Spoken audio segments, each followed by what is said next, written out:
This is where you have to be honest about what you're paying for. With a 9600X, premium isn't about will it cool the CPU.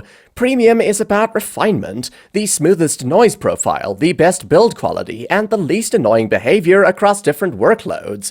It's also about confidence, because premium coolers tend to have better mounting hardware, more consistent fan quality, and fewer weird vibrations or random noise traits. The premium models that matter here are the Noctua NH-D15 G2 and the Be Quiet Dark Rock Pro 5, and they're premium for slightly different reasons. Starting with the Noctua NH-D15 G2, this is the pick when you want the most refined set-it-and-forget-it experience. The value isn't that your 9600X suddenly runs dramatically cooler than it would on a good value-tier dual tower. The value is how it behaves. With high-end fans and a very mature design, the sound tends to be smoother, and the cooler is less likely to do that annoying thing where it ramps up sharply on short CPU boosts. If you do any mix of gaming, background apps, recording, or light productivity, you know the CPU load jumps around all day. A premium cooler that stays calm through those changes can make your whole PC feel more expensive than it is. It's also a premium choice for long-term owners. People buy Noctua because they expect to keep the cooler through multiple builds, and because the ecosystem is known for strong mounting support and long-term compatibility. That matters if you hate replacing coolers every time you change a platform. Next, we have the Dark Rock Pro 5. This is the premium alternative when your goal is silence first plus a stealth look.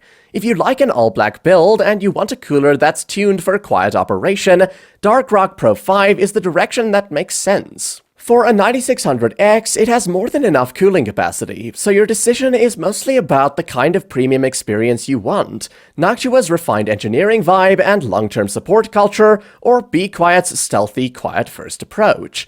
Of course, you should consider that both of these are big dual-tower coolers. If your case supports their height and your RAM isn't excessively tall, you're fine. But if you're building compact, premium doesn't mean biggest tower. Premium means best cooler that fits perfectly. In many compact cases, the premium move is actually a high-end low-profile cooler like the NH-L12S because it fits, it performs well for the size, and it avoids the mistake of forcing a large cooler into a case that can't feed it air properly. And here's one more detail people don't talk about enough. The point of premium on a 9600X is often consistency, not peak. If you care about stable, quiet behavior over hours, long-term gaming sessions, productivity, streaming, or just a PC that doesn't sound like it's constantly reacting, premium can be worth it, even on a mid-range CPU. If you just want good enough cooling, the value tier already solved your problem and you should save the money. All in all, if you want the most refined, long-term quiet experience and you have the clearance, NH-D15 G2 is the premium pick. If you want a stealthy silence-first build, Dark Rock Pro 5 is the premium alternative. And if your case is compact, the premium move is choosing the best high-end cooler that fits your actual clearance rather than overbuying size you can't use.